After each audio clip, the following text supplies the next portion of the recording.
आप बाबा साहब को मानते हो? सब मानते हो ना?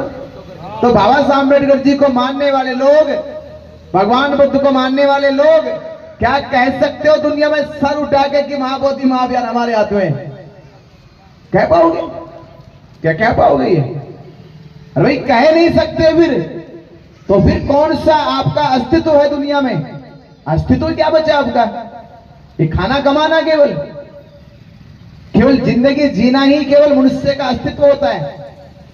जिंदगी जीना, धनवान हो जाना, बड़ा मकान बना लेना, इससे कोई बड़ा फर्क नहीं पड़ता कि आप सभ्य हो। एक किसी सभ्य समाज की पहचान इस आधार पर नहीं लगाई जाती कि वो कितना धनवान है। एक सभ्य समाज की पहचान इस आधार पर नहीं लगाई जाती वो कितनी बड़ी सोसाइटी में रहता है। इस आधार पर भी नहीं लगाई जाती कि आप कितनी बड़ी कार से चलते हो, बल्कि इस आधार पर लगाई जाती है आपकी शिक्षा का स्तर क्या है। पहली चीज, आपकी शिक्षा का स्तर क्या है, आप सोचते कैसा है, आपकी सोचने की समझ क्या है। और दूसरी इस आधार पर लगाई जाती है कि आपके जीवन संस्कार क्या है, आप परिवार में संस्कार कैसे देते हैं, आपके समाज में संस्कार कैसे हैं।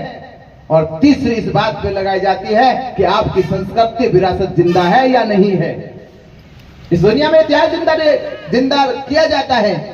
भारत जब विश्व में सम्मानित किया गया तो क्यों किया गया? भारत जब दुनिया में सम्मानित होते तो क्यों होते? जानते? इसलिए नहीं होते कि भारत में धनवान बहुत ज्यादा है, इसलिए नहीं होते कि भारत का क्षेत्रफल बहुत बड़ा है, बल्कि इसलिए होते कि भारत विश्व की सबसे प्राचीन संस्कृति और विरासत को जिंदा रखे हुआ है। तो संस्कृति जब विरासत की बात होती है, वहां से इतिहास जीवित होता है, परिवर्तन जीवित होता है। और ये इतिहास के पन्नों को जब हम पढ़ के देखते हैं तो वहां से आने वाली पीढ़ी को प्रेरणा मिलती है, और प्रेरणा ही हमारे जीवन का आधार है परिवर्तन का। अगर आपकी प्रेरणा के स्थल ही समाप्त हो जाए, सिद्धार्थ गौतम के जीवन में बोध गया में परिवर्तन हुआ, वो सिद्धार्थ से बुद्ध बन गए, एक युग परिवर्तन हुआ। सिद्धार्थ ने तो परिवर्तन करके अपने आप को बुद्ध बनाया, और बुद्ध ने संसार का परिवर्तन करके उनमें मैत्री पैदा करी, उनमें शांति का उपदेश दिया। तो आज हमारी जिम्मेदारी है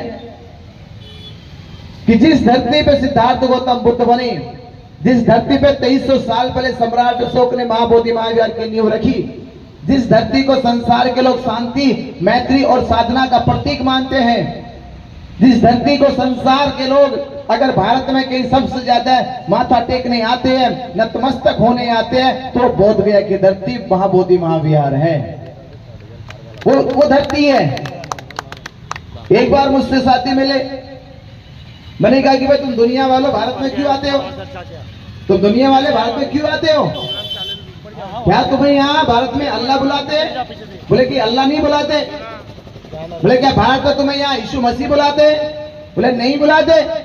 बोले क्या भारत में तुमको यहाँ राम कृष्ण बुलाते? बोले कि नहीं बुलाते। तो भारत में क्यों आते हो? बोले कि भारत से बुद्ध की शिक्षा चली गई जो है, बुद्ध हमें यहाँ बुलाते हैं, बुद्ध के बुलाने से आते हैं दुनिया में। तो दुनिया के जितने भी लोग हैं भारत में आते हैं वो बुद्ध की वजह से। और भारत के प्रधानमंत्री जाते हैं या भारत के कोई बड़े बड़े मिनिस्टर्स लोग जाते हैं तो क्या कहते हैं? हम बुद्ध की धरती से आए, क्योंकि भारत की पहचान बुद्ध है। जब अखंड एशिया बौद्ध में था, जब सम्राट अशोक का शासन था, तब भारत के घर घर में बुद्धं शरणं गच्छामि, धम्मं शरणं गच्छामि, संघं शरणं गच्छामि का उद्घोष होता था। हम उस देश में पैदा हुए। तो मैं इतना कह के अपनी बात खत्म करूंगा कि बुद्ध काल में हमारा जन्म नहीं हुआ, ये अफसोस की बात है। हमने बुद्ध के उपदेश नहीं सुने, ये अफसोस की बात है। हमने बुद्ध को नहीं देखा, ये अफसोस की बात है। पर ये अब गर्व की बात है कि जो काम 134 साल में नहीं हुआ, हो सकता है कि उस काम के लिए हमको चुना गया हो।